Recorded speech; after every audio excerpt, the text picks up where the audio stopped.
Bienvenidos a nuestra segunda hora de clase, mis queridos alumnos. Recuerden que son tres, así que nos queda todavía una más.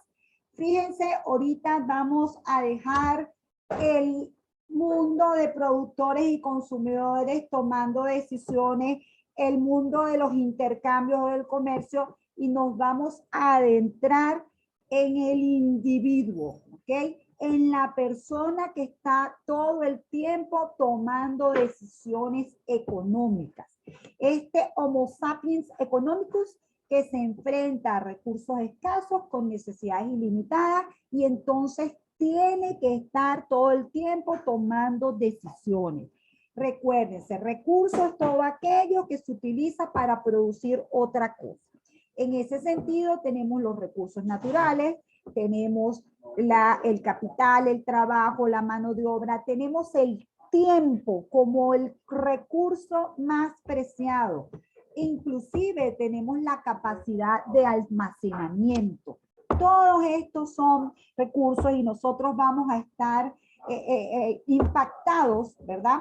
Por una forma de tomar las decisiones. Es decir, vamos a seguir unos principios para tomar esas decisiones. Obviamente, la mayoría de las personas lo hacen de forma intuitiva, lo hacen de forma inconsciente, pero esos principios están allí.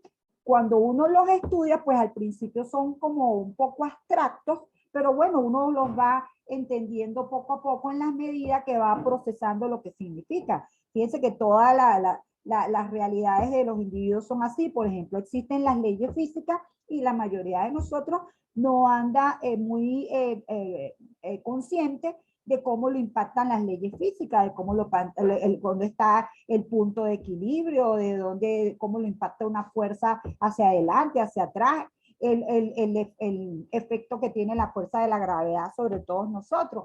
Pero eso está allí y eso está gravitando alrededor de nosotros y condicionando de alguna manera lo que nosotros hacemos, ¿ok? Entonces, eso básicamente pasa aquí también.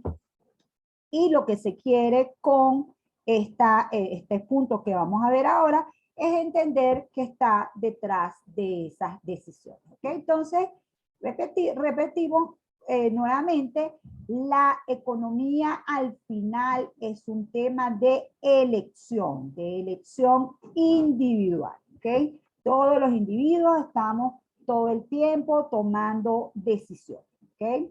Esto no se termina de poner grande, siempre, ok, ya se puso grande. Entonces, ¿cuáles son los principios de lo que estamos hablando? Bueno, lo que le decía, nos enfrentamos a recursos escasos, tenemos todo el tiempo, estamos incurriendo en el principio o en el costo de oportunidad. No, también vamos a tener todo el tiempo que decidir cuánto consumir de los bienes y servicios, y además somos personas que reaccionamos a los incentivos.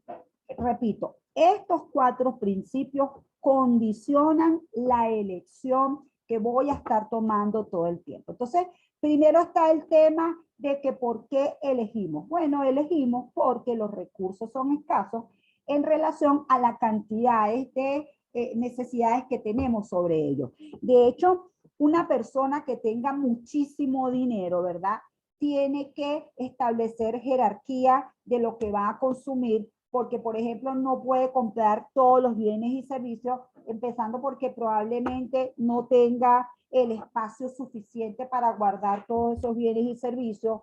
El tiempo, repito, es el bien por excelencia más escaso, y entonces todo el tiempo tenemos que estar decidiendo sobre cada hora adicional qué es lo que vamos a hacer. Entonces siempre estamos en esa dinámica. Este es un principio, de todos es el más sencillo, porque lo que tiene que ver es que estamos en presencia de recursos escasos y por eso tenemos que tomar decisiones todo el tiempo de qué consumir. Repito una cosa esencial aquí. El gusto es de cada quien, la preferencia es de cada quien, pero en el esquema de preferencia que esté cada uno se enfrenta a esto, porque obviamente prefiere varias cosas, tiene una jerarquía de bienes y servicios que le gustaría consumir, ¿ok? Entonces, vamos a tener siempre este esquema. Imagínense que todos podamos estar, nos dejen ahí a las puertas del Sambil con una tarjeta de crédito que tenga una cantidad de dinero específica. Con toda seguridad, hay grupos que se van a dirigir a unas tiendas, hay grupos que se van a dirigir a otras tiendas, dependiendo de cuál sea su preferencia. En esa tienda se va a encontrar entonces que empieza a trabajar con el ingreso, con el precio de los bienes y a tomar las decisiones de cuál es la jerarquización que va a tener de esos bienes. ¿Okay? Lo importante es que cuando hace eso, deja otros bienes de lado. Cuando yo decido que lo que me voy a comprar es una guitarra, me he dejado de comprar un pantalón que me interesaba, me he dejado de comprar una camisa que me interesaba. Es decir, siempre que yo elijo un bien, incurro en un costo de oportunidad. ¿Qué es eso del costo de oportunidad? Es el costo de aquello a lo que he renunciado cuando tomo una decisión. Y resulta que eso es muy, muy importante, porque cuando yo tomo la elección de un bien en particular, es porque los otros bienes para mí representan en ese momento una menor importancia. Obviamente son importantes y dejarlos de lado me ha hecho incurrir en un costo de oportunidad y yo he tomado esta decisión que está aquí.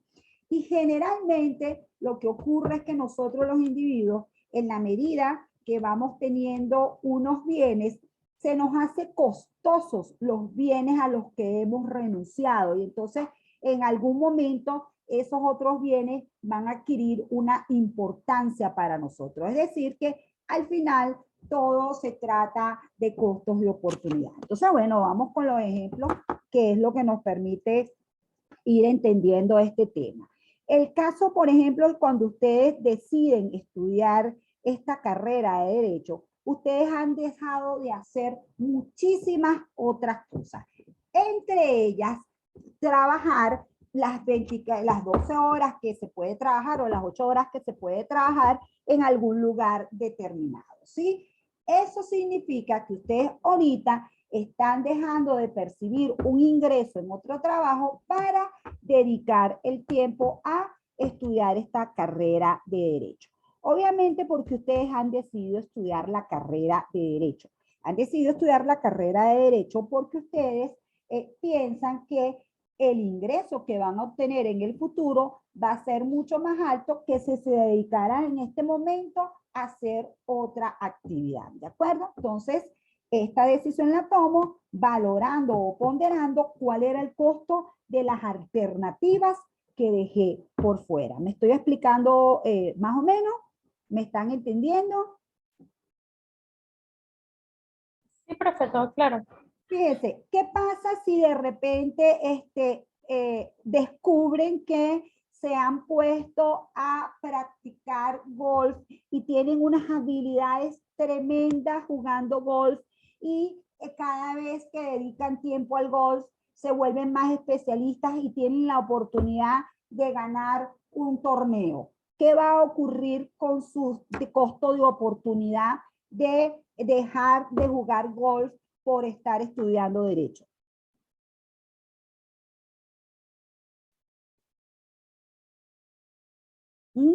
Ese costo de oportunidad va a ir subiendo muchísimo y entonces ustedes tranquilamente puede llegar un momento en el que digan, no, tengo que cambiar de decisión porque lo que he dejado de lado se ha convertido en ha adquirido una importancia muy relevante y entonces tengo que cambiar de decisión. Entonces, al final, jóvenes, repito, lo que uno debe hacer de manera consciente cuando escoge una alternativa es haber valorado el costo de las otras alternativas. No siempre el costo de las otras alternativas es monetario, puede ser cualquier otro tipo de beneficio que represente para nosotros, o inclusive puede ser monetario. Por ejemplo, si yo escojo un determinado trabajo, lo lógico es que yo haya tenido otras opciones y haya escogido este trabajo porque las otras opciones eran menos beneficiosas, renunciar a ellas era mejor porque el costo de oportunidad de no haber aceptado esta era muy alto, ¿ok? Entonces, repito, todo gira en torno a lo que escogemos y lo que dejamos de escoger. Las dos cosas son importantes. Aquí está lo que escogemos, aquí está lo que dejamos de escoger y ambas cosas condicionan nuestra elección. ¿Ok? Básicamente esa es la idea allí. Luego viene no solamente que usted consume estos bienes y que deja de consumir estos bienes, sino que además tiene que escoger cuánto de cada bien va a consumir, ¿sí? Y ese cuánto de cada bien va a consumir resulta que es una decisión que se toma en el margen. ¿Qué es eso de una decisión que se toma en el margen? Bueno, usted en cada unidad va haciendo una evaluación de costo-beneficio y cuando va adquiriendo la unidad adicional, vuelve a repensar el tema del costo y el beneficio. Lo que suele ocurrir en la medida que usted va incrementando la unidad adicional es que el beneficio va bajando porque ya ha tenido, ya ha satisfecho en buena medida esa necesidad y el costo va subiendo porque va dejando de hacer otras cosas y entonces llega un momento en que como que se equilibra ese costo-beneficio y usted dice ya, hasta aquí, no consumo más.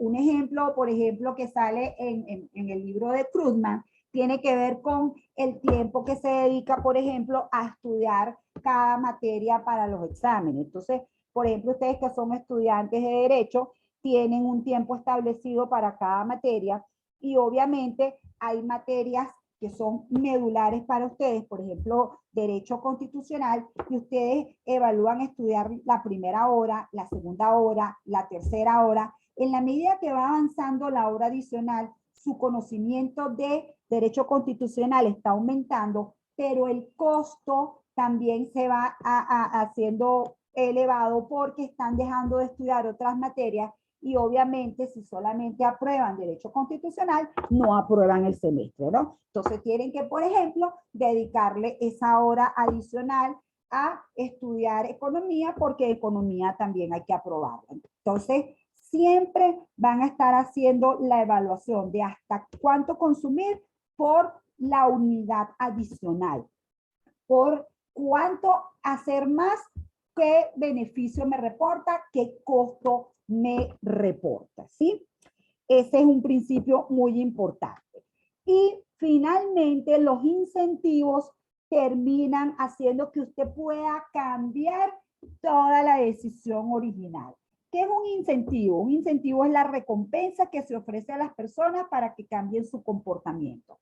Si usted decidió que va a consumir, por ejemplo, usted llegó a ese Sambil y ya le vino la hora del almuerzo y usted decidió que va a comer sushi. Entonces se va y cuando está en la feria, resulta que la tienda que vende, no sé, la comida mexicana está vendiendo 2 platos por el precio de uno.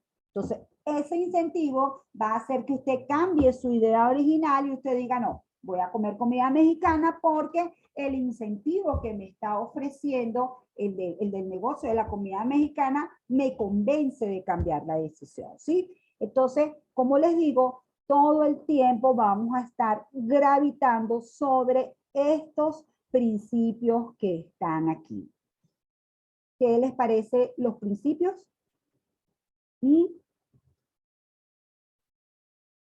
Esto es Profe, no sé si podría dar otro ejemplo de incentivo. de incentivo. Por ejemplo, fíjate, tú decides que este fin de semana quieres ponerte a estudiar economía porque viene el foro y no sé qué, y eso fue lo que tú decidiste hacer el sábado en la mañana.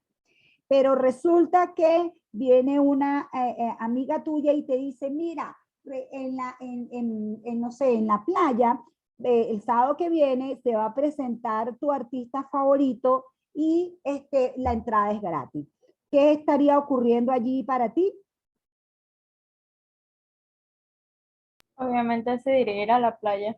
O sea, habría un cambio en la decisión, ¿de acuerdo? Exacto. O sea, tú dirías, cónchale, se presentó un incentivo lo suficientemente grande, una recompensa lo suficientemente grande como para que yo redistribuya mi tiempo y cambie la decisión que acababa de tomar, ¿sí? O la decisión que tomaba. De hecho, si te lo pongo en un contexto más general, al final los economistas tienen muy claro el sistema de los incentivos. Tenemos claro que si queremos que los agentes económicos se comporten de una determinada manera, pues entonces hay que crear los incentivos, ¿sí? Porque si uno crea los incentivos correctos, tiene los beneficios correctos.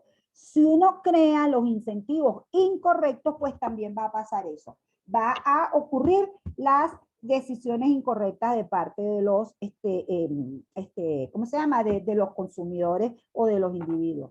Fíjate, por ejemplo, una actividad que estuvo muy criticada en esos tiempos de escasez tan terribles que tuvimos de alimentos en los años 2016, 2017, había la actividad de los bachaqueros, ¿recuerdan?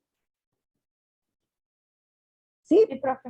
Ok. ¿Cómo olvidarlo? Y todo el mundo odiaba a los bachaqueros y los bachaqueros eran los individuos más ruines del mundo. Bueno, pero resulta que en un contexto de escasez había personas que tenían acceso a unos bienes y se daban cuenta que los demandantes estaban dispuestos a pagar muchísimo más por esos bienes y se presentaba ese incentivo. Entonces, aprovechaban esos bienes o muy probablemente estaban todo el tiempo con todo el tiempo disponible y podían hacer las largas colas para obtener los bienes y después venderlos a precios mucho más elevados, ¿ves? Entonces, el tema de los incentivos es muy importante.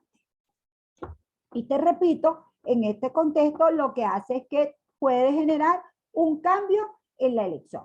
Por supuesto, todo esto son consideraciones subjetivas. Dependen de la valoración de los gustos y preferencias de cada individuo. Pero cada individuo, repito, está impactado por estos 4 principios. Lo que escoge es importante y lo que dejó de escoger están allí gravitando todo el tiempo como esas dos atmósferas que van a estar condicionándolas. Escogí esto, pero dejé de escoger aquello. Entonces, bueno, déjame ver el cuánto va a depender del costo-beneficio y después en la medida que aumenta el costo de oportunidad de lo que dejé de hacer, me tengo que abocar a lo que dejé de hacer. Y bueno, si aparece por allí un incentivo, se replantea la decisión que hayan tomado los individuos, ¿de acuerdo?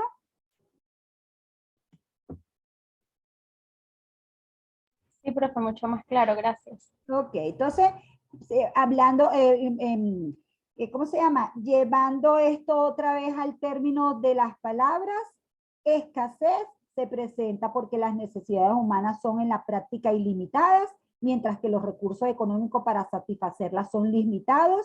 Las necesidades o deseos son subjetivas. Toda persona decide si existe para él una necesidad y dicha necesidad está condicionada por sus gustos y preferencias. Existen necesidades primarias como la alimentación, pero también necesidades de servicios como la educación, la salud, el esparcimiento, ¿ok? El cine, todo es una gama de necesidades tremendas. El poder adquisitivo condiciona la satisfacción de las necesidades y nuevos productos también generan nuevas necesidades. Hasta no hace mucho la gente no necesitaba WhatsApp. Hoy por hoy la gente no sabe vivir sin WhatsApp, ¿ok? Entonces eso obviamente vamos a estar siempre en presencia de nuevas necesidades. El tema de la elección, bueno, la escasez trae como consecuencia directa la elección, ¿ok? Hasta la persona más rica del mundo tiene que elegir porque se enfrenta al recurso más escaso que es el tiempo. Se escoge la opción que tenga el mayor costo de oportunidad. Si reemplazar por otro es muy costoso, nos decidimos por esa opción.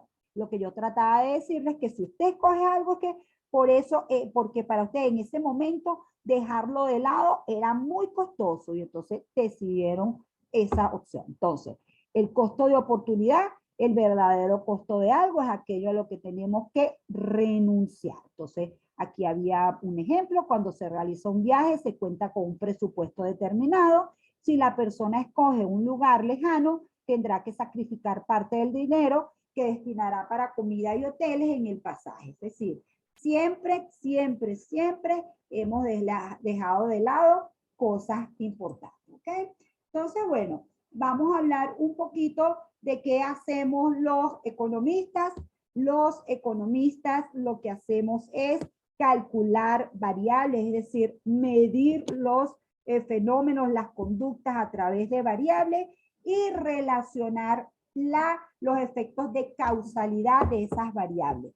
Cómo una variable impacta a otra variable. Entonces, en ese sentido, vamos a tener variables dependientes y variables independientes y todo el tiempo vamos a utilizar las matemáticas para entender las relaciones de esas variables. Y eso nos permite llegar a modelos económicos. Son modelos económicos, son representaciones de la realidad, ¿ok? Entonces, ¿cuál es más o menos nuestro método científico? Bueno, tenemos la observación, el procesamiento de números y estadísticas, la construcción de modelos, el uso de modelos teóricos para poder hacer predicciones y la corrección y mejora de estos modelos para mejorar esas predicciones. Porque obviamente a los economistas siempre le van a preguntar, oye, pero ¿y por qué sucede esto? ¿Por qué las decisiones, por qué cuando el gobierno, ¿por qué existe la hiperinflación, por ejemplo? Bueno, entonces el economista, ¿qué ha hecho? Primero, ha tenido proceso de observación. El proceso de observación básicamente lo que se traduce es ver en el pasado cuáles son las variables que han impactado, por ejemplo, a la inflación. Sí, es decir, se conoce el fenómeno y seguramente ha ocurrido en el pasado y en el pasado han estado presentes unos determinados elementos, una determinada correlación de causalidad entre una variable y otra. Por ejemplo, en la hiperinflación de Venezuela, ante esta hiperinflación, en Alemania hubo una hiperinflación en los años 20, en Zimbabue hubo una hiperinflación en el año 2008, y entonces allí ya se han establecido principios que rigen la causalidad de unas variables con otras. Entonces, que después que ya se tiene esa observación que se hace, bueno, se procesan las estadísticas de esa variable, se agarran largos periodos de tiempo, por ejemplo, si es la hiperinflación, variables del déficit fiscal, variables de la cantidad de dinero, y esas series económicas se ve la relación de causalidad.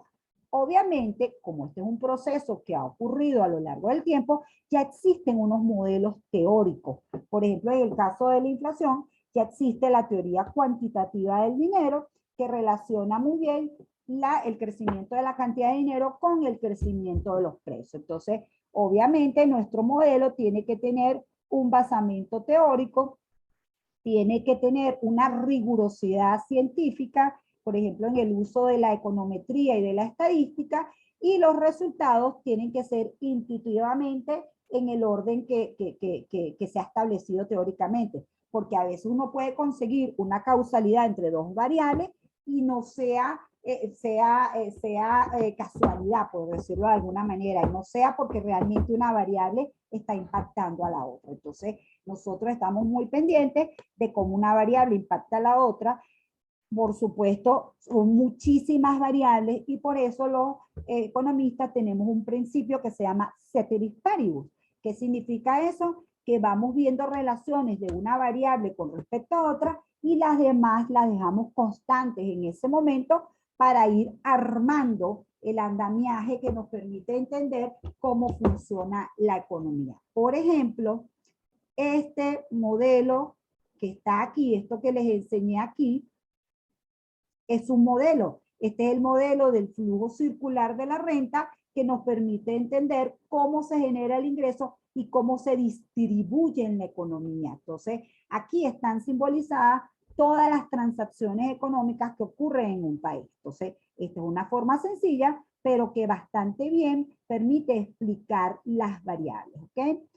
Y sobre todo nos interesa explicar las variables porque nos interesa ser capaces de predecir comportamientos, ¿sí? Tenemos que ser capaces de decir, bueno, mira, Siempre que la cantidad de dinero aumente en tanto por ciento, eso va a generar una inflación de tanto por ciento, ¿sí? Entonces, como ven, nuestro mundo gravita sobre las matemáticas, gravita sobre las estadísticas y gravita sobre la teoría económica. Es la forma, repito, si bien nos encargamos de entender comportamiento humano, pues nosotros lo que tratamos es de medirlo a través de variables. ¿Está claro? Por eso es que no hay manera de que ustedes se salven de ver gráficas y de ver algunas ecuaciones, ¿sí? ¿Hay alguna pregunta hasta aquí, jóvenes? No, perfecto. Creo que todo claro. Ok, entonces, fíjense, precisamente lo que hacemos es que cuando estamos dando este primer tema, nos basamos en la explicación de qué hace un economista y de cómo se crean los modelos en el modelo, ay, perdón, que se me salió en el modelo de las fronteras de posibilidades de producción.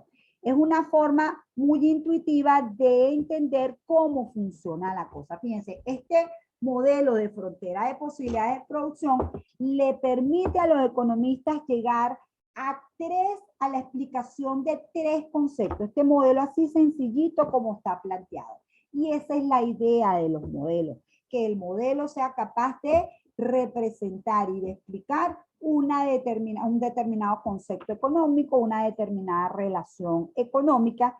Y entonces, por supuesto, ustedes todavía no hemos visto el fundamento de cómo operan los gráficos, de cómo son las relaciones entre las variables. Así que yo lo que quiero ahorita es que de este modelo de frontera de posibilidad de producción, ustedes me capten cómo ha sido sintetizado el razonamiento económico que está detrás de este modelo. ¿Ok? Entonces, fíjense, comenzamos. El modelo de la frontera de posibilidades de producción permite explicar cómo una economía distribuye los recursos para producir bienes. Es un modelo simplificado con solo dos bienes. Fíjense lo que ocurre en este modelo. Por un lado tenemos la producción de un bien, por el otro lado tenemos la producción de otro bien, y para producir estos bienes hemos tenido que ¿cómo se llama? Emplear recursos. Por ejemplo, supóngase que esto es una economía tipo la estadounidense, que por un lado produce bienes agrícolas y lo vamos a determinar con la producción de mantequilla, y por otro lado produce armamento para su seguridad. ¿Ok? Entonces están estos dos tipos de bienes. Significa que esta economía cuenta con un determinado nivel de recursos naturales, un determinado nivel de recursos minerales, por ejemplo, tiene una capacidad instalada en un determinado momento en estas actividades, y además tiene una cantidad de mano de obra específica, ¿ok? Entonces, esa situación nos permite visualizar cómo toma sus decisiones de cuánto producir de el bien agrícola o del bien para la seguridad, ¿ok? Y el que idea el modelo traza esta curva que está aquí, traza esta curva de forma deliberada y la llama frontera de las posibilidades de producción.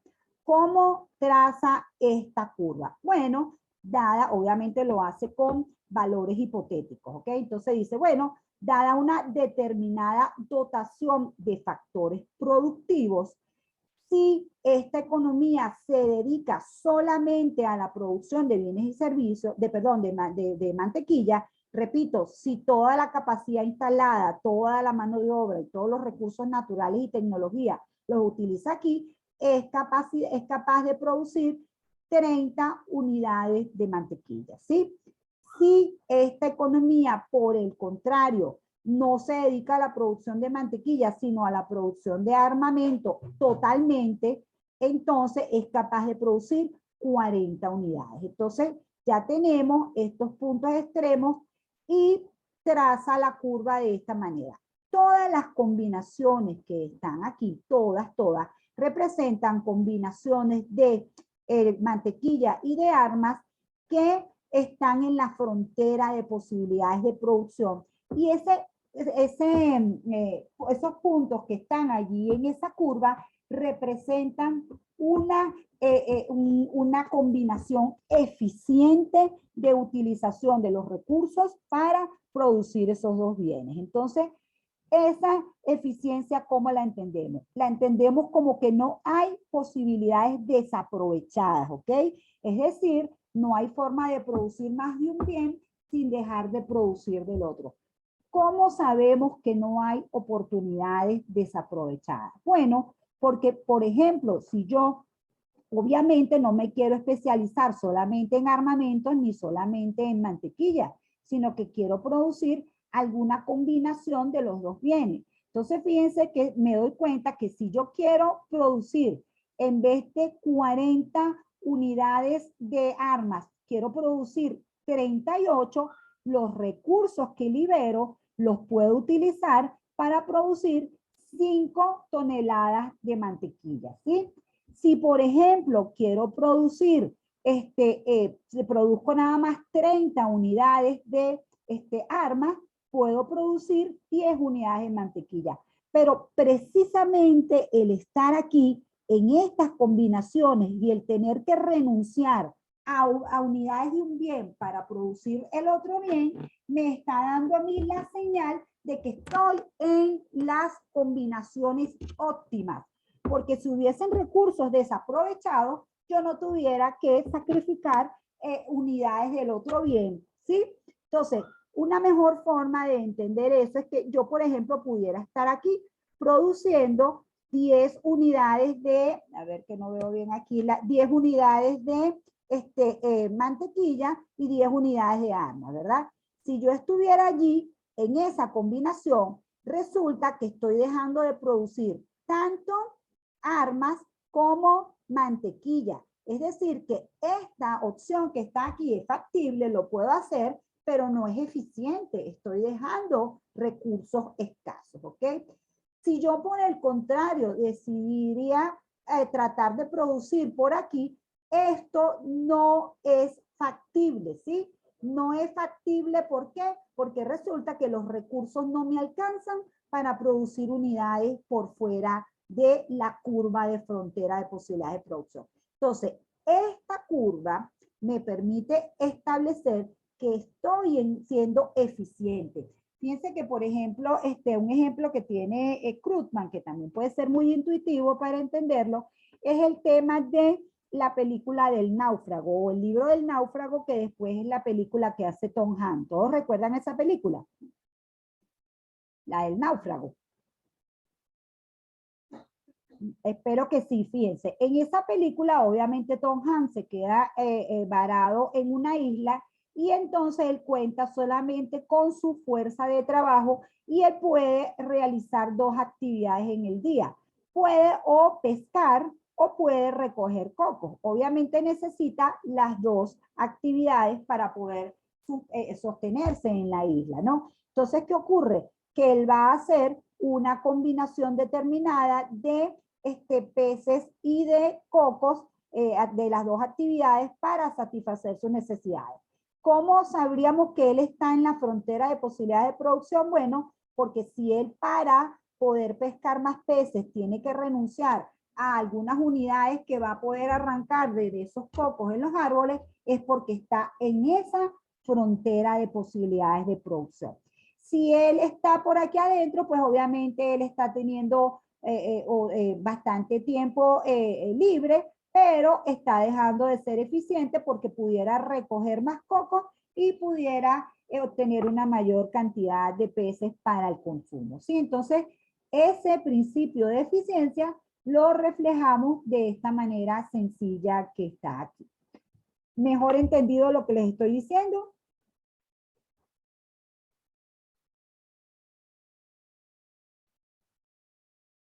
¿Mm? ¿Alguien tiene alguna pregunta?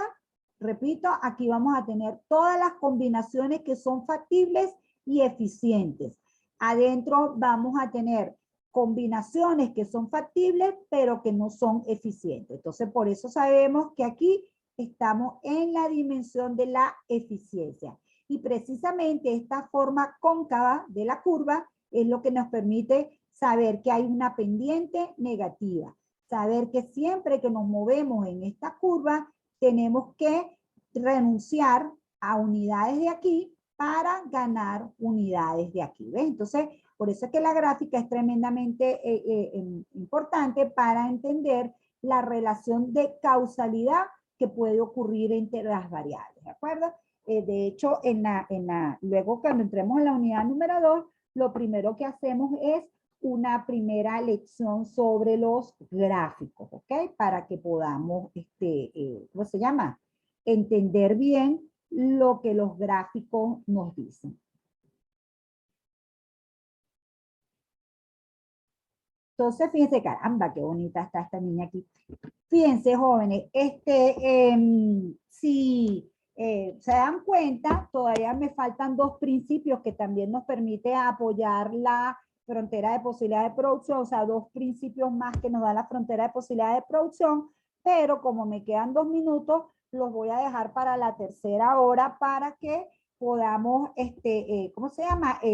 Podamos ir captando cada uno porque cada uno tiene su importancia específica. Entonces, si tienen alguna pregunta, si no tienen pregunta, los dejo para que vayan asimilando lo que les dije de la eficiencia y entonces nos vemos en la tercera hora, ¿sí? Aprovechen de refrescarse, de activarse y nos vemos en la tercera hora de clase, ¿de acuerdo?